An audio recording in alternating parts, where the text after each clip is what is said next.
নিজেকে কোন পীর সাহেবের গোলাম বলা যাবে কিনা? উচিত না, এটা উচিত না। আমরা আল্লাহ তাআলার গোলাম।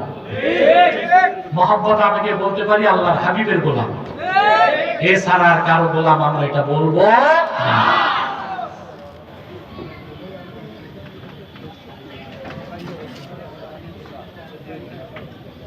এক বক্তা বলেছে নবী করিম সাল্লাল্লাহু আলাইহি ওয়াসাল্লামের মিলাদ মেনে আবু লাহাব নাকি জাহান্নামী হয়েছে।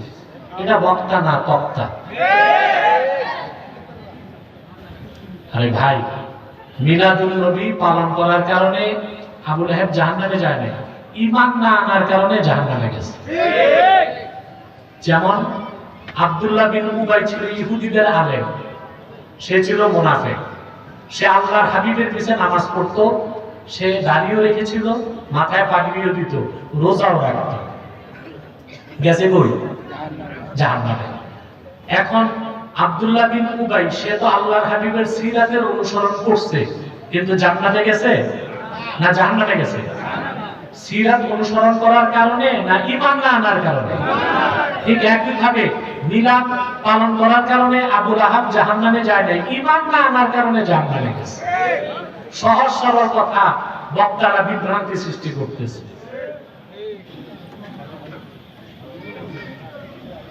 একজন মুফতির ফতোয়ার সাথে আরেকজন মুফতির ফতোয়ার কোনো মিল নাই, আমাদের করণীয় কি? এটা ভুল কথা। এমন একজন মুফতি আছে যে বলবে এশার নামাজ 3 রাকাত, না সবাই বলে 4 রাকাত। রোজা 29টা না হয় 30টা, 31 রোজা রাখতে হবে, কোন মুফতি বলে? বলেন। হজ করতে কাবায় যেতে হবে, এর বিপরীত কোন মুফতি বলবে? ইসলামের মৌলিক বিষয়ে শুধু মুফতি না, সকল মুসলমান একমত। শাখা প্রশাখাগত বিষয়ে আলেমদের মধ্যে একটু জ্ঞানগত বা বুদ্ধিবৃত্তিক মতভেদ আছে। কি আছে? বুদ্ধিবৃত্তিক, জ্ঞানগত, ব্যাখ্যাগত মতভেদ আছে, তার শাখা প্রশাখায়। যেমন আমার টুপিটা গোল, আরেকজনের টুপি লম্বা, ঠিক না? এখন টুপি পরা কি ফরজ? শুধু টুপি পরা রাসূলুল্লাহর সুন্নাত, এটা তো বলা যাবে না। পাগড়ির সাথে টুপি পরা আল্লাহ রাসূলের সুন্নাত, আর শুধু টুপি পরা সাহাবীগণের সুন্নাত। এখন টুপি পরলাম, কিন্তু টুপির ডিজাইন কি হবে এটা নিয়ে যে মুফতিদের মতভেদ, এটা কি মৌলিক ক্ষেত্রে না শাখায়? শাখাও তো না, প্রশাখায়। কথা বলে জুব্বা কাটা হবে না গোল হবে? কেউ বলবে গোল হবে, কেউ বলবে কাটা হবে।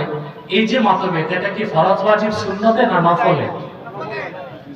মৌলিক ক্ষেত্রে কোন মুফতি আলেমের মতভেদ নাই, সবাই একমত। শাখা প্রশাখা কিংবা মুস্তাহাব মুস্তাহসানের ক্ষেত্রে মতভেদ। আমরা মুস্তাহাব বলি, অনেকে বলে যে না মুস্তাহাব না, এই মতভেদটা মানা যায়। কিন্তু কেউ যদি কোনো মুস্তাহাবকে হারাম বলে, নাজায়েজ বলে, বেদাতে সাইয়্যা বলে, ওটা মুফতিও না, মাওলানাও না, আলেমও না, 1 নাম্বার জালেম। সেটা তো মুফতির গণনা দিয়ে আসে না, আসে? তার কথা শোনার কি প্রয়োজন আছে আপনাদের?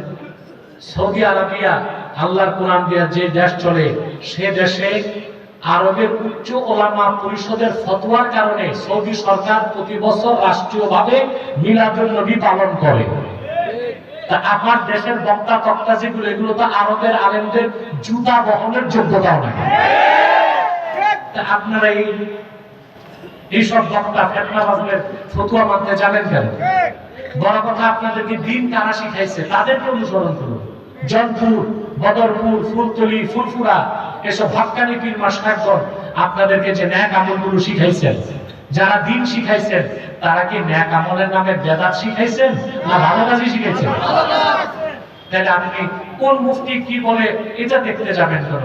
যে মুফতির কথার পক্ষে কোরআন আছে, হাদিস আছে, ইজমা আছে, কিয়াস আছে, সেটা মানবেন। আপনি একজন মৌলভী সাহেব মুখস্থ ফতোয়া দিল, ওটা আপনি মানতে যাবেন না।